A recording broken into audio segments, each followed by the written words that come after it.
Era uma vez, Vladimir Putin se gabou da inviolabilidade de Moscou e São Petersburgo.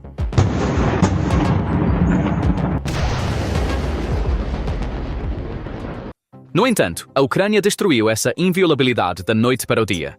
Na noite de 12 de setembro, mais de 200 drones de longo alcance lançaram um ataque em grande escala por toda a Rússia, de Moscou a Smolensk, de Tula a São Petersburgo e de Bryansk a Kursk. O ataque teve dois alvos principais, Moscou e seus arredores e a região de São Petersburgo. Enxames de longo alcance destruíram sistematicamente locais de refinarias, braços de carregamento de portos, estações de bombeamento e periferias de bases. Durante a noite, as duas maiores refinarias da Rússia foram explodidas, petroleiros afundaram e as operações portuárias foram paralisadas. A crise da gasolina na Rússia se aprofundou mais uma vez, mas desta vez a situação era mais grave. A intensidade dos ataques foi tão grande que as pessoas comuns não podiam mais sair às ruas, não apenas por medo, mas também porque era fisicamente impossível. Postos de gasolina estavam fechados e as cidades ecoavam com o som abafado das sirenes de defesa aérea. Muitas áreas estavam enfrentando cortes de energia, os sinais de telefone estavam interrompidos e as luzes das cidades estavam se apagando uma a uma. As pessoas não conseguiam encontrar gasolina para seus veículos e, mesmo que pudessem, não tinham coragem de sair. Porque o céu estava cheio de drones ucranianos, as pessoas se trancaram em suas casas e tentaram acompanhar as notícias. Seus olhos estavam grudados na televisão, seus ouvidos sintonizados nas explosões no ar e seus corações estavam cheios de raiva sufocante e impotência. O fato de que nem mesmo a capital podia ser protegida era a realidade mais pesada pesando nos corações das pessoas. A primeira onda de drones que visou a região de Moscou teve como alvo a refinaria de Smolensk, a 180 quilômetros da capital. Os moradores da área relataram mais de 5 grandes explosões. O céu se iluminou com chamas e o som das explosões podia ser ouvido a quilômetros de distância. Em Tula, a apenas 174 quilômetros de Moscou, a rede de resistência subterrânea da Ucrânia, o grupo de Partisans Fire, entrou em ação. O alvo do grupo era uma das instalações de defesa aérea mais importantes da Rússia. No ataque que ocorreu após a meia-noite, a principal torre de comunicações da instalação foi envolvida em chamas. A explosão derrubou toda a infraestrutura de comunicações do complexo. Drones continuaram a patrulhar os céus sobre Tula durante toda a noite. A área estava efetivamente sob cerco. No entanto, a maior destruição ocorreu em São Petersburgo e seus arredores. Unidades de ataque aéreo ucranianas lançaram uma operação aérea em várias frentes, aproveitando o ponto cego do radar sobre o Oblast de Leningrado. Graças aos sistemas de contramedidas eletrônicas usados para confundir os radares, a rede de defesa russa foi rapidamente paralisada. Aproveitando essa brecha, a onda de ataques alcançou o estratégico terminal de petróleo de Primorsk, na costa do Mar Báltico. Dos 28 vantes ucranianos que chegaram a Primorsk, 7 pousaram diretamente dentro do terminal. No momento do ataque, 2 petroleiros do tipo Aframax, Kusto e Kayun, pertencentes à frota secreta de petroleiros da Rússia, conhecida como Frota Sombra, que é usada para evadir sanções, estavam ocupados carregando no terminal. Os UAVs miraram diretamente nas linhas de carregamento, fazendo com que 2 petroleiros registrados nas Seychelles pegassem fogo. O incêndio se espalhou rapidamente, engolfando os navios enquanto estavam ancorados na costa. As explosões abalaram o porto. Testemunhas relataram que nuvens de fumaça preta subindo acima do mar se espalharam por milhas. O ataque ucraniano não parou por aí. Os UAVs miraram em 3 estações de bombeamento separadas que abastecem o terminal de petróleo de Ust-Luga ao sul de Primorsk. Estas eram, respectivamente, a linha número 3 de Primorsk, a linha de transferência de Andriapol e a bomba de abastecimento ocidental número 7. Cada uma era crítica para a cadeia de exportação de petróleo bruto da Rússia, mas não conseguiram resistir aos drones. No entanto, o Ministério da Defesa da Rússia apresentou um quadro diferente. De acordo com uma declaração do Ministério, 221 vantes ucranianos foram abatidos em todo o país durante a noite. Este número foi um dos mais altos de operações noturnas anunciados até hoje. O governador Alexander Drozdenko afirmou que 28 vantes foram destruídos apenas no Oblast de Leningrado. Outros foram supostamente abatidos nas regiões de Bryansk, Smolensk, Kaluga, Novgorod, Moscou, Belgorod, Rostov, Tver, Pskov, Tula e Kursk. No entanto, essas alegações não esconderam o que havia acontecido. O aeroporto internacional de Pulkovo, em São Petersburgo, sofreu graves interrupções no tráfego aéreo após os ataques. De acordo com os operadores do aeroporto, 28 voos foram atrasados. Esses voos incluíam rotas internacionais para a Europa, bem como conexões domésticas. críticas. 13 voos foram completamente cancelados e 11 aviões foram desviados para aeroportos alternativos. Os aeroportos alternativos incluíam Domodedovo em Moscou e Khrabrovo no Oblast de Kaliningrado. Longe de tranquilizar o público, tudo isso esgotou completamente a paciência de uma sociedade já cheia de raiva. As pessoas não estavam mais apenas ouvindo, elas não estavam mais em silêncio. A raiva explodiu nas redes sociais. Grupos no Telegram, postagens no VK, sessões de comentários de canais de notícias locais, cada um se tornou um clamor virtual. Alguns compartilharam vídeos de explosões perto de suas casas, outros compartilharam vistas de varandas mostrando fumaça. Enquanto o choque do colapso social ainda não havia sido totalmente absorvido, o impacto econômico do ataque na noite de 12 de setembro reverberou por todo o país. Isso ocorreu porque o alvo não era apenas uma instalação de infraestrutura, mas uma das artérias da economia de guerra da Rússia. O porto de Primorsk é uma instalação cuja importância estratégica é evidente até mesmo por sua localização geográfica. Localizado a apenas 100 quilômetros de São Petersburgo, este terminal massivo serve como uma porta de entrada de energia para a Europa ao longo da costa do Mar Báltico. Aproximadamente 60 milhões de toneladas de petróleo bruto são enviadas deste porto para os mercados mundiais anualmente. Isso se traduz em 15 bilhões de dólares em receita direta para o orçamento de guerra do Kremlin a cada ano. Uma parte significativa deste envio é realizada pela chamada Frota Sombra, uma frota de petroleiros escuros usada para evadir sanções. A maioria dos navios usados nesta frota tem sistemas de registro questionáveis e conseguem evitar o escrutínio internacional devido ao seu estado de bandeira pouco claro. No entanto, o ataque de 12 de setembro expôs a invisibilidade escondida por trás deste sistema sombrio e provou sua vulnerabilidade. Enquanto isso, o alvo de 3 estações de bombeamento críticas que transportam petróleo bruto para Ust-Luga demonstrou claramente que o incidente não foi apenas um ataque a um porto. As estações de bombeamento número 3 Andriapol e número 7 eram sistemas que desempenhavam um papel central no transporte de petróleo bruto Urals para a costa do Báltico, integradas não apenas com conexões internas, mas também com oleodutos vindos da Bielorrússia. De acordo com especialistas em energia, se mesmo uma dessas 3 estações for temporariamente desativada, a capacidade de transporte diário na região cai de 15% a 20%. No entanto, no ataque de 12 de setembro, todas as 3 foram alvo. Isso não é apenas uma interrupção logística, significa a quebra de uma cadeia de transporte estratégica. O custo da interrupção do primeiro dia sozinho é estimado em mais de 40 milhões de dólares. No entanto, esse valor é válido apenas para um único dia. Se o trabalho de reparo levar semanas, o dano econômico total pode chegar a vários bilhões de dólares. Além do impacto econômico, este ataque também criou uma ruptura no nível geopolítico. Isso porque o porto de Primorsk não é apenas economicamente importante, mas também ocupa um lugar especial devido à sua localização militar e estratégica. O porto está a apenas algumas horas de navegação das águas territoriais da OTAN. Por esta razão, há muito tempo é um bastião para o Kremlin, tanto como um dissuasor para o Ocidente, quanto como um meio de proteger suas próprias linhas de segurança.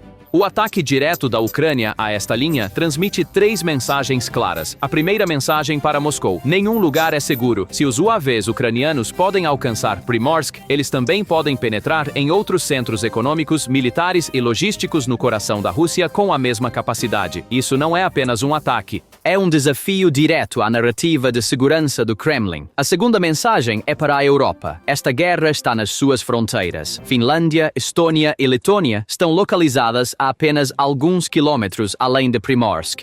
Este ataque, ocorrendo tão perto da costa do Báltico, serve como um lembrete claro de que os membros da OTAN estão efetivamente na linha de frente. A Polónia sendo forçada a abater UAVs russos em seu espaço aéreo pela primeira vez desde 2022 também faz parte desse padrão.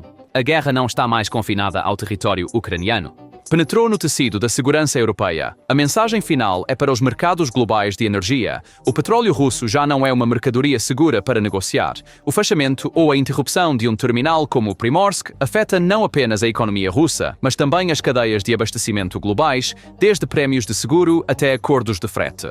Com este ataque, a Ucrânia visa desestabilizar a estratégia de financiamento de guerra da Rússia, que depende das exportações de petróleo. E este esforço de desestabilização não é meramente simbólico, é matematicamente devastador. O momento destes desenvolvimentos também é digno de nota. Poucos dias antes do ataque a Primorsk, a Rússia lançou ataques de drones no espaço aéreo polonês. Esta foi uma pressão estratégica direcionada diretamente à Europa. Agora, a Ucrânia reverteu essa pressão. O ataque a Primorsk não é apenas retaliação, é parte de uma equação mais ampla.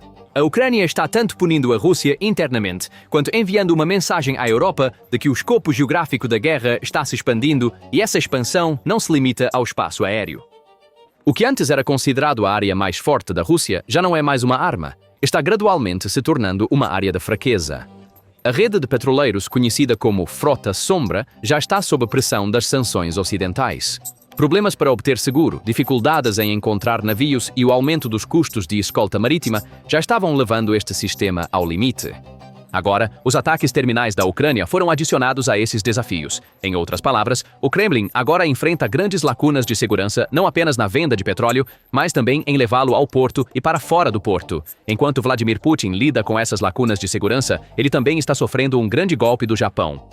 Tóquio, um membro-chave do bloco G7, reduziu o teto de preço do petróleo bruto russo de $60 por barril para $47,60. E não parou por aí. Abriu uma nova frente para minar as receitas energéticas do Kremlin ao impor sanções a 47 empresas russas, 9 figuras de alto nível e várias organizações intermediárias obscuras. À primeira vista, isso pode parecer um anúncio rotineiro de sanções, mas quando você olha mais a fundo, percebe que uma estratégia muito mais dura e sofisticada está em ação. Porque isso não é apenas uma questão econômica. Trata-se de cortar as artérias que levam ao coração da máquina de guerra de Putin, uma por uma. A energia é a pedra angular não apenas da economia da Rússia, mas também de sua estrutura militar. Tanques em movimento, navios zarpando, aviões de guerra decolando, mísseis balísticos sendo lançados. Tudo isso é viabilizado pelas receitas do petróleo. O Japão não afrouxou um elo nesta corrente. Deu um golpe direto no corpo principal. Pense desta forma, o orçamento de guerra de Putin é como um enorme tanque de água. Cada barril de petróleo vendido contribui com $60 para este tanque. Quando o Japão fechou a torneira a $47,60, o sistema de repente começou a funcionar ao contrário. Vazamentos no fundo do tanque aumentaram, o enchimento desacelerou e as reservas financeiras diminuíram. Eventualmente, a bomba parou e a guerra também. Tóquio iniciou precisamente isso. Durante anos, a Rússia contou com brechas para contornar a pressão criada pelas sanções ocidentais. Empresas de fachada baseadas em Dubai, transferências de navio para navio no Mediterrâneo, comércio cinza com países como Índia e China. Tudo isso permitiu ao Kremlin continuar vendendo seu petróleo acima do limite de $60 estabelecido pelo G7. No entanto, a decisão do Japão agiu como cimento preenchendo essas brechas. Ela visou diretamente as receitas do petróleo ao reduzir o teto de preços, e ao coordenar essa ação com a Europa, Canadá, Reino Unido e Nova Zelândia, ampliou o alcance da pressão internacional. Isso não foi apenas uma parada simbólica, foi uma verdadeira manobra de cerco que aumentou a calibração na frente econômica. Tóquio estava bem ciente das implicações dessa decisão. As autoridades japonesas sabem que 1/3 do orçamento estatal da Rússia é coberto diretamente pelas exportações de energia. Portanto, o alvo não era apenas o dinheiro, mas o próprio regime que se mantém à tona com esse dinheiro, e o Kremlin foi mais uma vez confrontado com aquele dilema clássico que frequentemente tem sido um obstáculo para ditadores ao longo da história. Ou financie a guerra ou pague os salários do seu povo. A história mostra que líderes autoritários geralmente escolhem a primeira opção, mas a história também mostra que essa escolha inevitavelmente enfraquece o regime internamente. A Ucrânia entende claramente esse quadro estratégico. Andriy Yermak, chefe de gabinete do presidente Volodymyr Zelensky, afirmou a verdade sem qualquer filtro diplomático. A Rússia não deve lucrar com a venda de seus recursos energéticos e converter esse dinheiro em guerra. Uma análise simples e incisiva.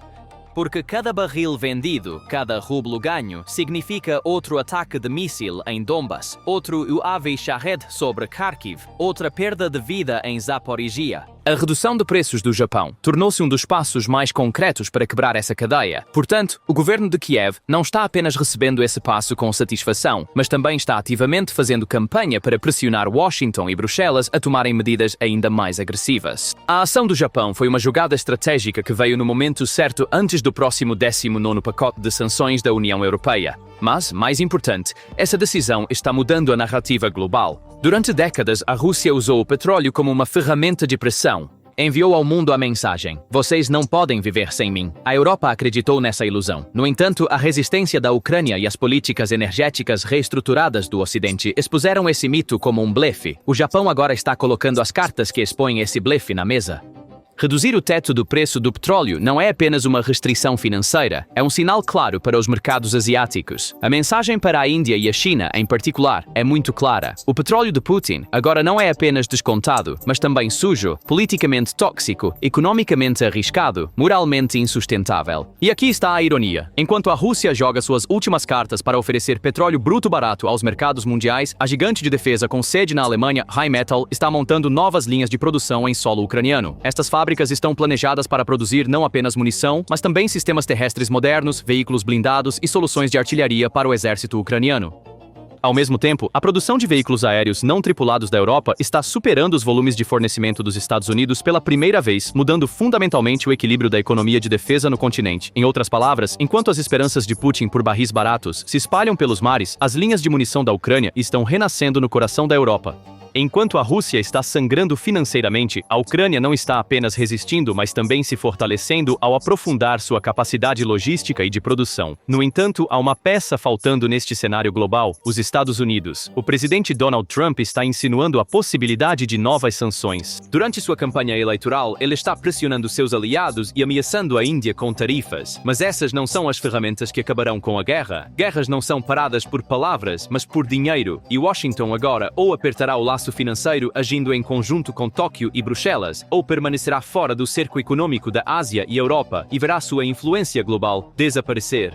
Enquanto isso, Tóquio transformou sua retórica em ação. O governo japonês prometeu um pacote de crédito de 3 bilhões e 300 milhões de dólares para a Ucrânia, a ser financiado por ativos russos congelados. Isso não é apenas apoio financeiro, é também um aviso estratégico ao Kremlin.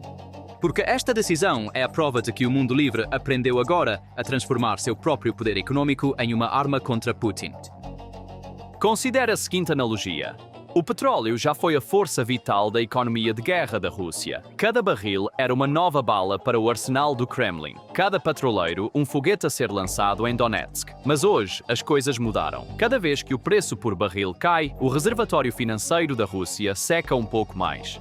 A Europa e a Ásia uniram-se em torno de um objetivo comum, para impor custos sistematicamente e cumulativamente a Putin, até que esta guerra se torne insustentável. Durante 4 anos, Putin acreditou que o tempo estava a seu favor. Ele pensou que o Ocidente desenvolvido se cansaria, a opinião pública se dividiria e os interesses econômicos prevaleceriam sobre os direitos humanos. Mas hoje, o cenário é diferente. Cada carregamento de petróleo com desconto, cada petroleiro da frota sombra e cada reserva de câmbio esgotada é mais um golpe em sua guerra contra o tempo. O tempo já não é mais aliado de Putin, é seu maior inimigo. Porque sua máquina de guerra está sendo enfraquecida por decisões pacientemente tomadas em câmaras econômicas além das linhas de frente reais, as armas da Rússia podem ainda estar rugindo em solo ucraniano, mas a verdadeira guerra está sendo vencida nos documentos estratégicos de Tóquio, nas comissões de sanções de Bruxelas e nos planos de produção militar de Berlim. E esta semana, o Japão revelou uma realidade. Putin pode ter planejado tudo no campo de batalha, mas a economia é a única arma que ele não pode derrotar. E o gatilho dessa arma já foi puxado. Se você quer ver mais conteúdo como este, não se esqueça de curtir o vídeo, inscrever-se no canal e compartilhar seus pensamentos nos comentários. Cada comentário, cada curtida nos apoia na produção deste tipo de conteúdo. Vejo você no próximo vídeo. Tchau por agora. Tchau por agora.